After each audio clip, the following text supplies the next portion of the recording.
Second, all attendees are currently muted, please use the chat box feature to ask questions of Elizabeth. We may ask Elizabeth to answer a select few towards the end of this plenary. If you run into technical issues, please chat the host in the chat box and we'll try to get back to you as soon as possible. And finally, if you haven't done so yet, I encourage you to go to the Chesapeake Collective page on Sched. You'll find a link to that page in the chat. Chesapeake Collective is doing a lot of fun, exciting activities through the remainder of today's forum, and I encourage you to participate.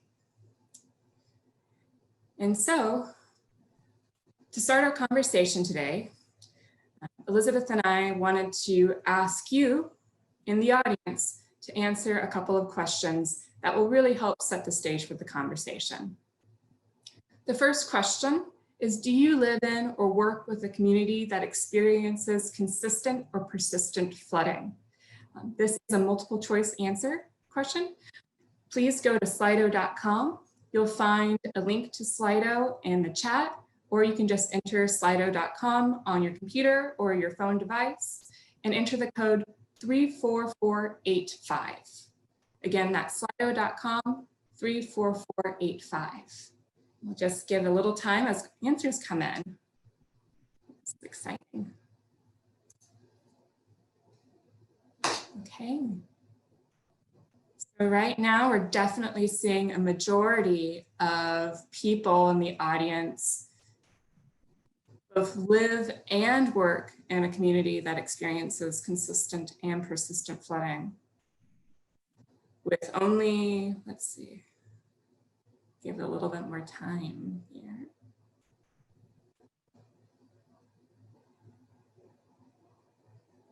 Okay, it looks like we're staying about around 50% of you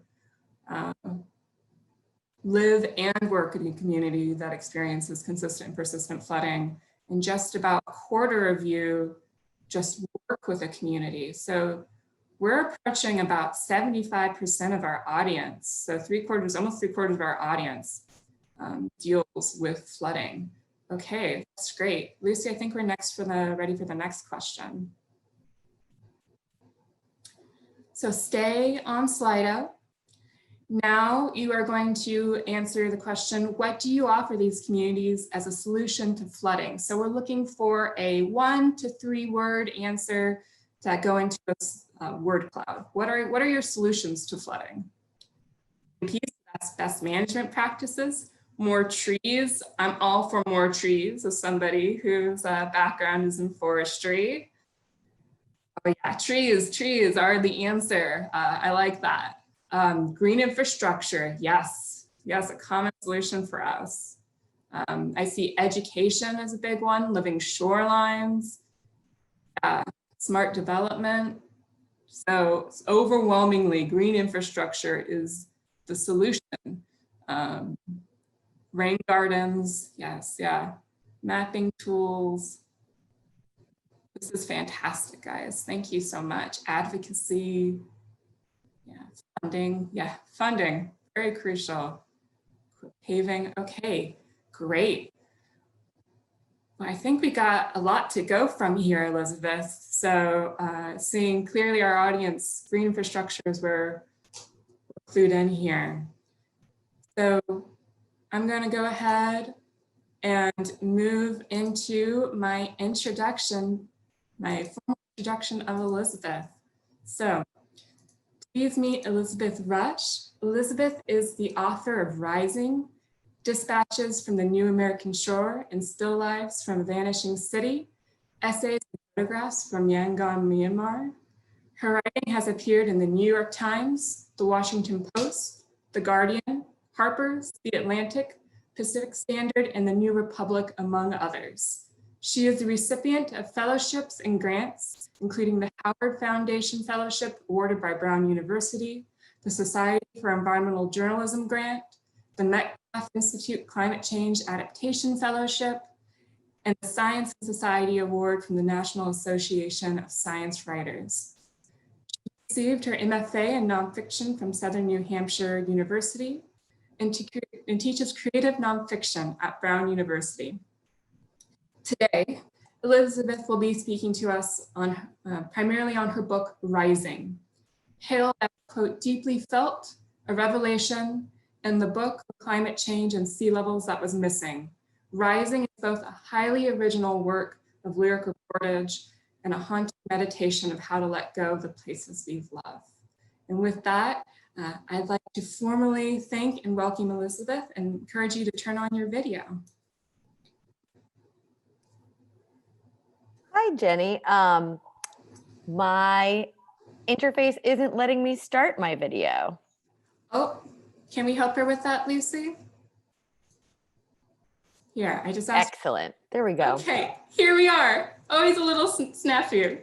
Welcome. Good morning, Elizabeth. Good morning, Jenny. Thank you so much for that fabulous introduction. And thank you to the Alliance for the Chesapeake Bay for inviting me to speak with you today. Today, we're going to watch a short video called Home or High Water. And I want to give you a little bit of an introduction to that video, to set the stage for it. It's about 8 minutes long. The backstory here is that in 2011, I started to report on climate change's early impacts in coastal communities all around the country.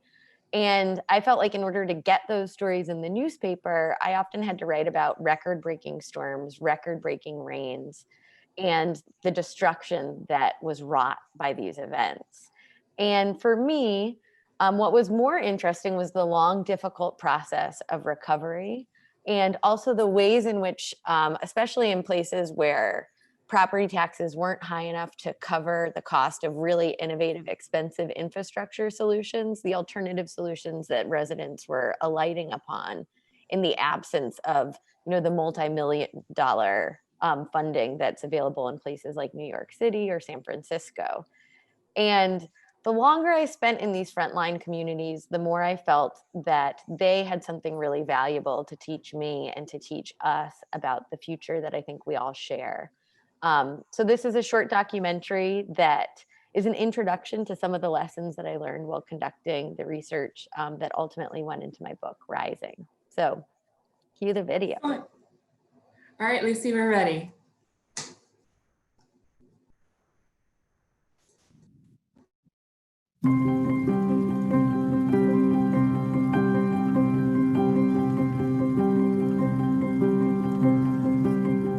If you think of the state of Louisiana, the outline of the state sort of looks like a big boot, or at least that's what it used to look like. But over the past 50 years, a lot of the low-lying land that is the Louisiana Bayou has started to disappear. And what used to be a boot, or the sole of a boot, now looks sort of like lace.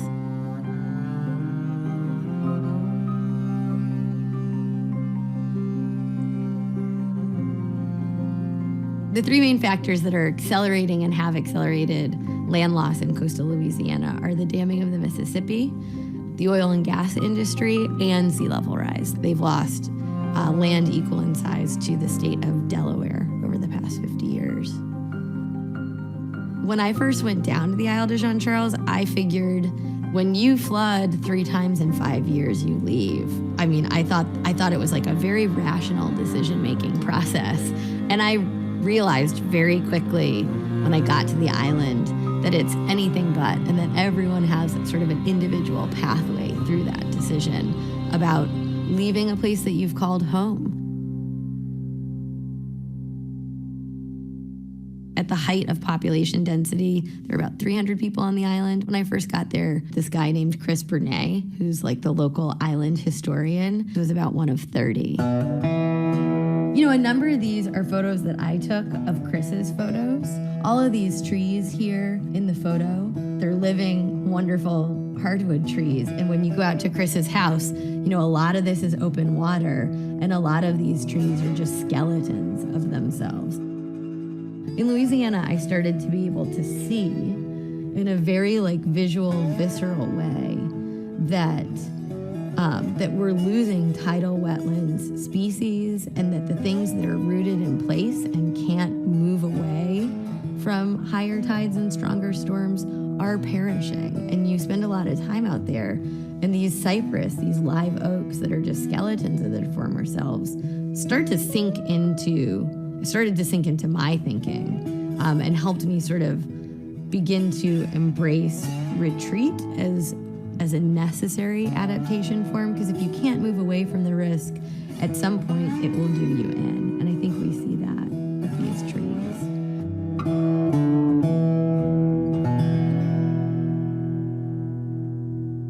The more I have spent time in coastal communities, the more I've wondered why some of them remain in place when they have repeat flooding issues. And the very simple answer is, if you have a mortgage and you live in the floodplain, you are required by law to have a flood insurance policy. Those policies are all run through the National Flood Insurance Program, and that program demands that if you make a claim and you get money for your claim, you rebuild in place. You talk to people who live in these places and they like to leave. They're like, the first flood, I used some of my savings, I redid my kitchen. The second flood, I didn't have the money to do that, so I did the basics to get back in the house. The third flood, if they're gonna come back into that house, it usually means dipping into their retirement savings if they have it. And at the same time, because their house has flooded a bunch of times, it's also losing value.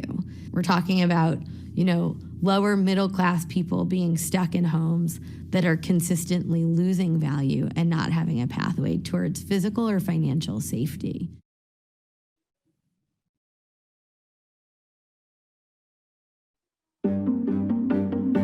We hear a lot about how different big coastal cities are designing interesting flood resilient infrastructure. People from all of these cities meet and they information share around what's working, what's not working. And one thing that I've realized is that we really need a kind of information sharing network like that for small town America, for little communities that are really far away from the centers of power.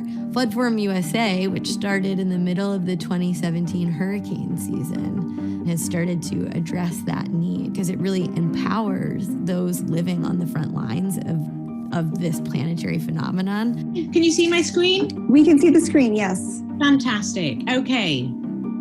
So just a reminder, Flood Forum USA helps people harmed by flooding get heard, organized and supported, and several of you are on these photos. Thank you for your work. First, let me say we live on a small island. It's probably about 8 miles by 14 miles, and that's it. That's the size of the island. So when Hurricane Sandy happened on the South Shore, many people were impacted all over the island. According to the official numbers, 24 people died. So it is a nationwide coalition of flood survivors. And one of the things that the organizers do is they connect communities with pro bono hydrologists and pro bono environmental lawyers who then go out to the community, will do a hydrological assessment to try to identify the flood risks. And together, the hydrologists and the community leaders create an action plan that they can then bring to local politicians. They have collective power by grouping together. And I think that that's a huge source of hope for me. But if we don't create the policies now to figure out how to help everyone make the transition, it will be devastating. We need the stories now that tell us how to do this, and we need the policy that helps those down the line, get out of harm's way. Order the mandatory evacuation of the island of Broad Channel. All Broad Channel residents are urged to comply with this evacuation request. I feel like I'm always talking about how important retreat is, and no one wants to hear it, but it's really important. I mean, but the alternative is turn into one of those trees, die in place. That's the alternative. So, yeah.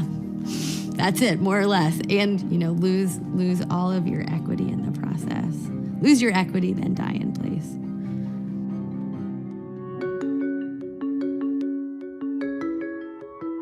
I was teaching at the College of Staten Island when Sandy arrived. And this was, for many, the third storm in a 4-year time frame. Residents would tell me, Sandy was the 500-year storm. Irene was the 200-year storm. The year before that, we had a 300-year rain event. So in 3 years, we've had 1,000 years of storms. Their patience had reached a limit. You had 9 different communities along Staten Island's eastern shore start to petition the local and state government to purchase and demolish their homes. They wanted the land where their homes had stood to go back to nature, to act as a buffer in the storms to come. And in 3 of those communities, the Governor Cuomo, agreed to purchase the homes. And so over 600 homes were purchased and demolished in Staten Island after Sandy.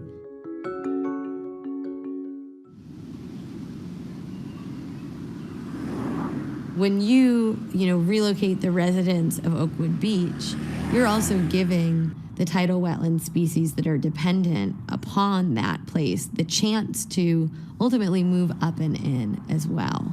Also in a place like Oakwood Beach, if you have storm surge with a storm event, tidal wetlands can essentially slow down the water. They slow down wave action. They can make those waves less big. The waves hit the marsh grasses and start to dissipate. That's one of the things that they could have used a lot more of in Staten Island during Sandy.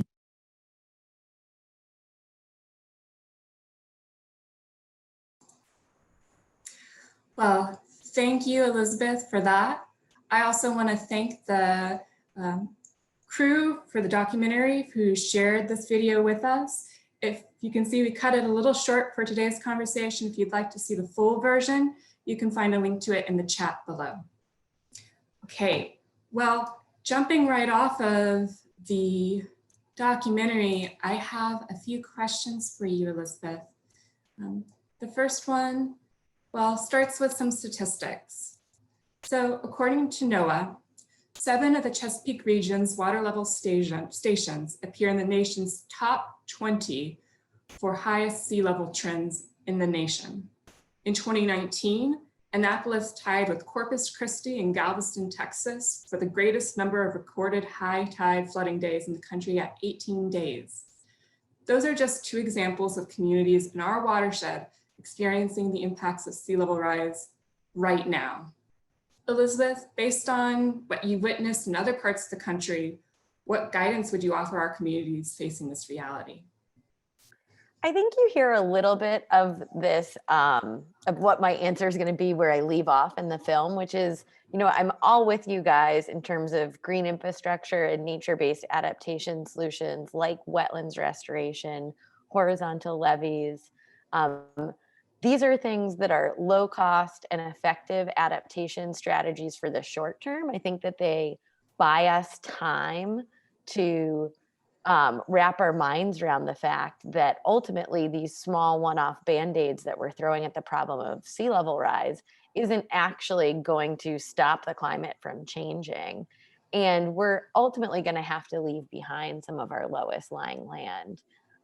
We want to make sure that through that process of retreat, we're giving wetland species an opportunity, or wetlands restoration. By wetlands restoration, we give wetland species an opportunity to adapt alongside us. And I think as we buy time with these green infrastructure solutions, what we also really need to be doing is having conversations around what are the things that make us who we are, that we want to preserve through this profound time of transformation. And also, how might sea level rise provide us opportunities to build greater justice into our future communities? I think that these conversations that we can have in the present tense and ultimately ideally link to funding opportunities will help us start to relate to climate change, not as just a catalyst for cataclysm, but as an opportunity multiplier as well. Thank you for that. In your book, you delve into historic policies and systems in place that have led low-income and communities of color to bear the greatest burden of sea level rise. One of the things you discover is that often these vulnerable human communities live atop or alongside vulnerable landscapes, and in particular, wetlands. Can you elaborate on this point? Sure. So I think in some ways that's one of the things that surprised me the most about my research. When I started writing about sea level rise, I suspected that the coast would be inhabited primarily by wealthy folks, but it turns out that it's not always millionaires who put down roots in places that were former swamplands or alongside wetlands. I found that often those with the fewest opportunities live atop or alongside flood-prone land that was likely to experience some of these problems even before sea level rise got added on top of it. And for me, that was eye-opening to see these working class communities, to see these communities of color, communities with histories of being runaway slave communities, of being places where indigenous folks fleeing colonial violence sought out. Because these landscapes weren't really desired, they could also sort of act as an invisibility cloak or a kind of safeguard against outside attention.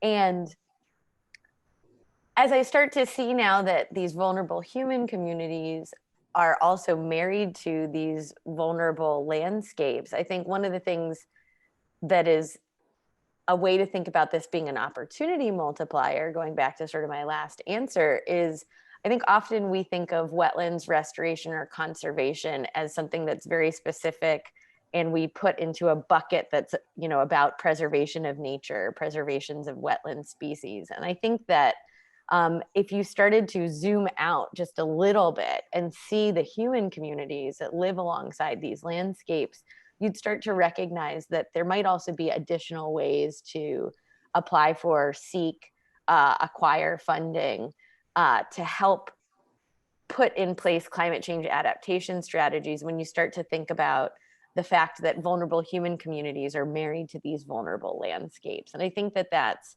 something that could be really useful for folks who are tuned into this call this morning. That is a wonderful insight. And, as we kind of delve into this challenge and problems of bringing sea level rise at a watershed level attention, something many of us on this webinar struggle with is a disconnect that people who live in the headwaters of our very large watershed feel with the Chesapeake Bay itself. So when you live in Binghamton, New York, or Lancaster, Pennsylvania, it can be difficult to understand that what we do on the land upstream will have an effect on the water quality downstream. And even if someone does understand it, it doesn't always inspire action. I think and fear sea level rise can trigger a similar response to people who live inland. I'm not directly impacted by it, so why should I feel responsible for addressing it? How do you get to those individuals? So I think that there's sort of two responses. Every individual is different, and they're going to have different ways of engaging with both sea level rise and climate change adaptation. I think at the sort of environmental end of the spectrum, one of the things that I often try to drive home, and you see this at the very beginning of that documentary, is that sea level rise is exacerbated when you also have erosion and land subsidence happening. And one of the reasons that erosion and land subsidence can happen is when you have a bunch of dams in a riverine ecosystem. If they go into a river, they often will withhold silt behind them. And that silt, if those dams weren't in place, would travel down the river, travel through the watershed, and dump out into the delta area and be suspended first in the water, and then the wetlands at the delta's mouth can sort of pull some of that silt out of the water and help the land maintain or even gain ground. And so that's something that we see is a huge problem that exacerbates sea level rise. If we have damming happening in our rivers, we're keeping that land replenishing silt from reaching the places that most desperately need it. So that's a way in which these places are very physically, environmentally connected. Another thing to think about is that as sea level rise continues to impact our coastal communities, and as these coastal communities start to lose housing value, folks are fleeing. They're going to move inland, And so you have this migration happening, inland migration. It's already happening all around the country. And you also have the loss of property value, perceived property value in our coastal communities, which many folks have predicted will lead to a kind of real estate crash, maybe not dissimilar to the one that we experienced in 2008. So that's a way in which what happens on the coast financially ripples throughout communities inland, you know, from one side of the United States all the way to the other. Certainly. And I think that actually leads to really well to another question, which is, you mentioned some of the buyouts in Staten Island, and in your book, you talk a little bit about the Isle de Jean Charles and the populations moving from the Isle into, you know, hirelands in Louisiana. I was wondering if you could share, when people retreat, where have they been going? What's happened to those people that you mentioned in the documentary and in your book? Sure. I think it really, where people go to depends on a number of different things. I would say primarily, the first thing is topography. A lot of buyout programs demand that the person, if they're going to buy a new home that's outside of the floodplain. So in Staten Island, where we saw 600 homes purchased and demolished, 80% of residents stayed on Staten Island. They took the funding that they received and just moved, you know, 2-3 miles inland, up the hill and out of harm's way. That's because you have Tote Hill in Staten Island. It's the second highest point on the eastern seaboard. So, you know, I think that builds a bunch of flexibility into where folks go. I also want to mention that the city offered a 5% bonus on closing if residents stayed within the 5 boroughs. And that was another thing that additionally helped them, incentivized the choice to stay close by. And that safeguarded those communities from losing valuable property taxes and also from the shattering of the social network that sort of held them together. A lot of folks stayed in place, stayed close by, kept the same butchers, the same bakers, still hung out with each other regularly. What had changed was their vulnerability to flooding. In a place like Louisiana, it's a lot harder. You have to go a lot further inland to get out of the floodplain. So with the community on the Isle de Jean Charles, that's an indigenous community, they applied for and were part of a resilient design competition that President Obama started.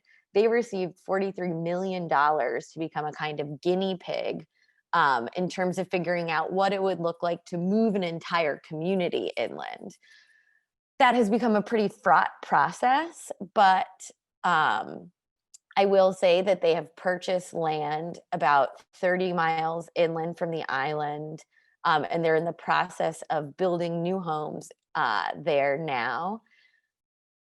Though some residents want to go, some residents don't. There hasn't been as much autonomy over the process as I would have liked to have seen. And I think that that's really key when we think about what relocation means and what retreat means. One of the ways in which people have very different experiences of that is the sense of autonomy that they have over that transition. If they're agents of change or if they feel like the change is being enacted upon them. Yeah, certainly. And I think one of the most devastating connections and realizations I made while reading your book was how much more than just home you lose when you retreat, but your community is never the same. What a community is never the same. And you're not just losing home as in the sense of a physical place, but multiple generations of stories and experiences are gone. And I will be honest, your book leaves a really heavy stone in my heart. And I know that's okay. This is a really terrific, or not terrific, horrific experience. But I do want to ask a question of you sort of on this point. So in your book, in the documentary, there is that urgency and bleakness of your message. There's this, I think the sentiment is actually really well captured in the documentary when you say we must, quote, embrace retreat as a necessary adaptation form. the alternative is to turn into one of these trees, die in place. And of course, you're talking about the dead standing snags. Approximately 50% of our forum audience who is listening today are under the age of 35. About 25% are under the age of 24. We have quite the young audience. But I think the point is, yeah, it's always wonderful, but they will be the ones responsible for helping communities respond to sea level rise in the decades to come. Can you offer any words of motivation for such a Herculean task? Sure. I think one of the things that is the most important, one of the things that I would urge you to sort of carry in your hearts as you continue to work on this problem is to think about how you can help and empower, how you can first listen to residents, because I think listening is something, especially in these frontline communities, that doesn't always happen. And I think that that's important, but then I also think that there's a next step that needs to follow that, which is, how do you also then empower them towards action, empower them towards alighting upon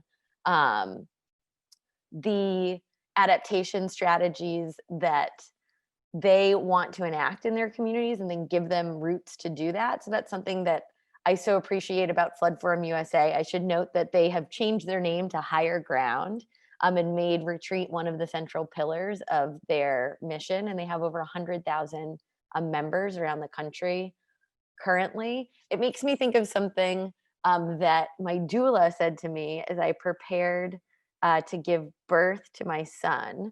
I took a bunch of classes to prep for that experience. I was nervous about it. And she said, two women can have the same, if you have two women, they can have the same labor, the same length, the same set of problems that arise during that labor. And the woman who is given a series of small decision-making points along the way, forks to choose in her path, she will experience that labor as a transformation. And the woman who is not given any decision, any autonomy over that labor will experience it as a trauma. And so I think that that is so important when we think about how we can serve the communities that are frontline communities that are adapting to climate change, those repeated small decision-making points that actually place agency back in the community. That will be the difference between experiencing climate change as trauma or climate change as transformation. So as much as I can empower you all to do that, and also to take care of yourselves through this really hard, grueling work, self-care, I think, is also really important. So don't set that aside as you work and serve other folks. Well, thank you for those words of inspiration, Elizabeth.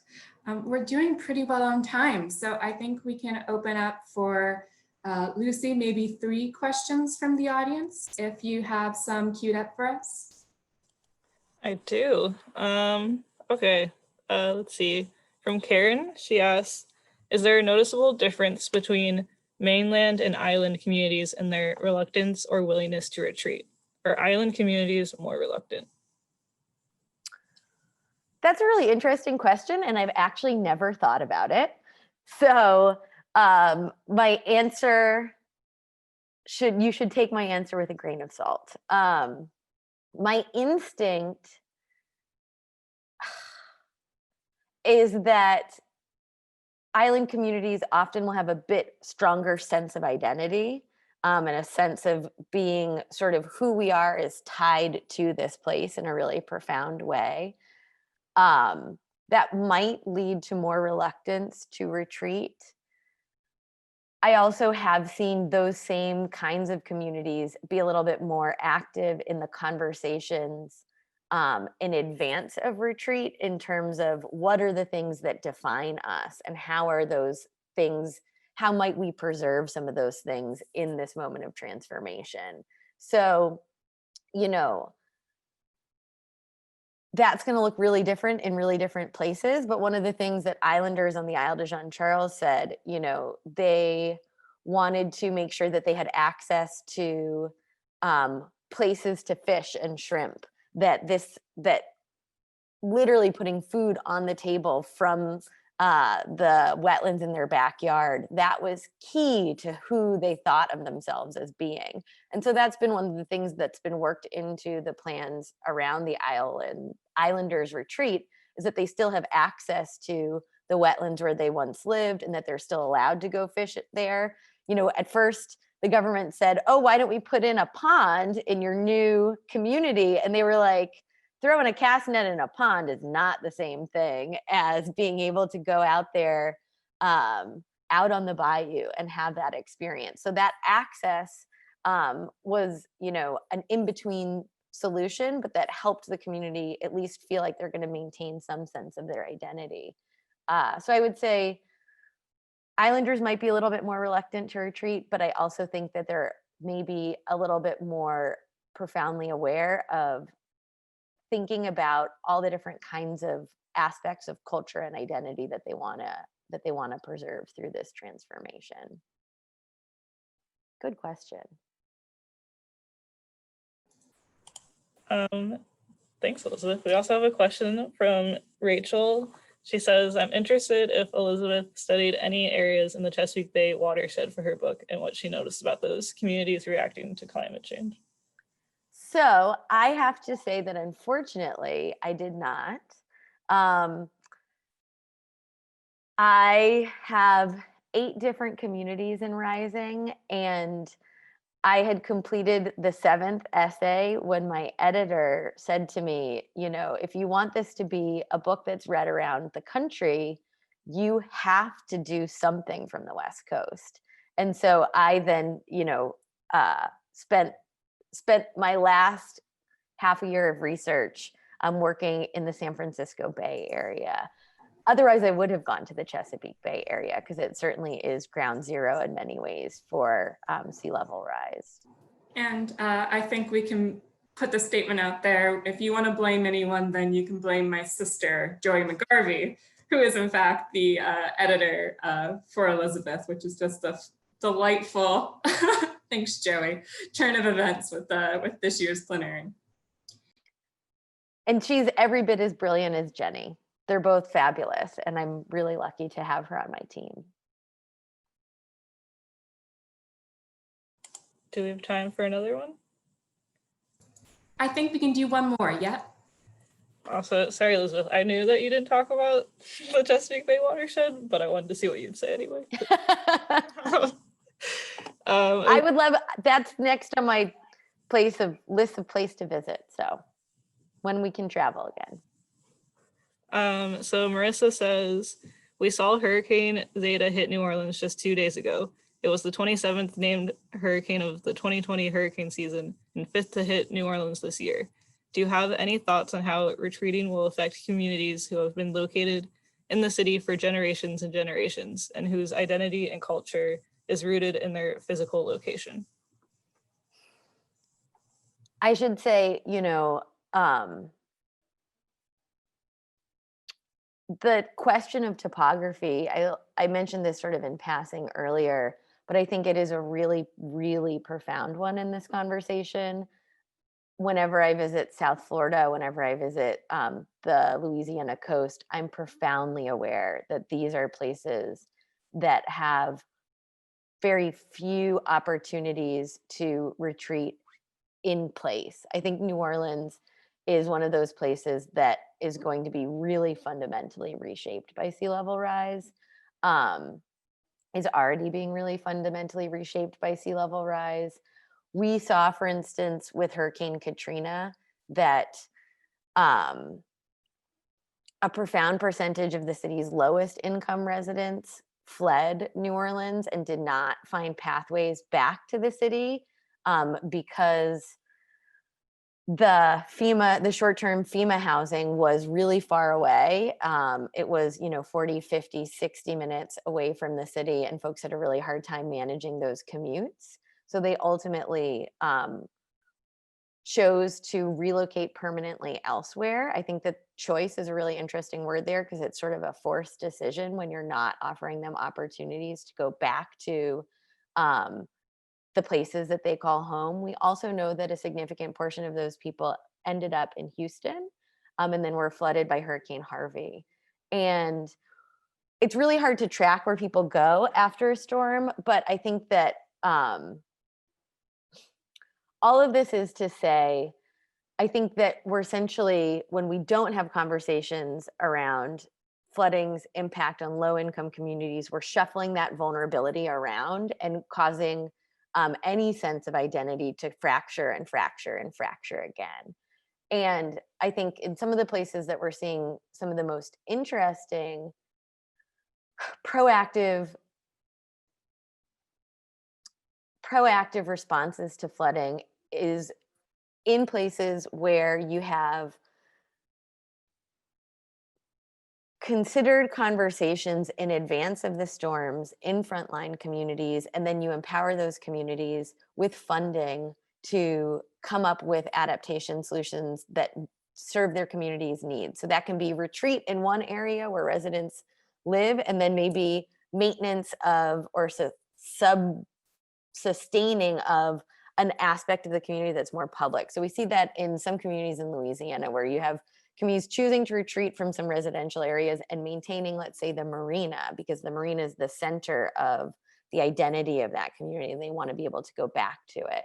So I think that tension of maybe we move some residential people out of the lowest lying areas, but we spend a little bit extra time and money preserving more public spaces, places that are used by all, that can be maintained and open to create and maintain that sense of community. I also see communities creating their own museums of the places where they've lived, and, you know, creating a physical record of who it is they were in that place, so that some of that information can travel forward through these moments of transformation. Thanks, Elizabeth. And to close us out, I wanted to ask you one final question, which is, what is the final impact you hope to see if you are successful in inspiring action through your message here? I think the final impact I want to see is I want to see the end of the community charrette without funding to help those communities actually elect a adaptation solution and start to put it in place. So I think that there's also a lot of fatigue in frontline communities, that they often can feel like, oh, people come and ask us what our opinion is, but then they never give us any agency or sense that when you hear us, there's a follow-up to that and something happens in response to that conversation. So I would caution folks to say, you know, don't promise that you can change the world, but do, in that conversation, listen, and then help communities identify ways in which they can actually actively seek some of the adaptation strategies they most desire. I think, again, that sense of agency is what separates trauma from transformation. And if folks out there can take that home as my message, that would make me really happy. Wonderful. Well, Elizabeth, thank you. It's been a joy to have you here today. I know the topic is heavy, but I've had such fun this last few months getting to know you and working with you. One of the things that you and I wanted to ask the audience is that same question I just asked Elizabeth. I would encourage you to ask yourself, think back onto that word cloud.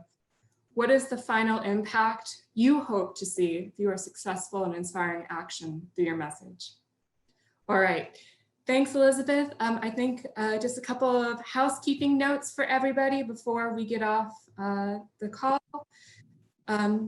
First, of course, if you would like to purchase a copy of Rising, we currently have a special deal with Milkweed Editions. They are offering us a discount code for free media mail shipping through purchasing on their website. You can find a link to the discount code and where to find the book in the chat. If you enjoyed this plenary, I encourage you to go ahead and hop onto the session page and provide your feedback. And finally, I wanted to remind you all that our next set of concurrent sessions will begin at 10:15. You can find the Zoom links on Sched. All right, thanks everyone. Enjoy the rest of the forum.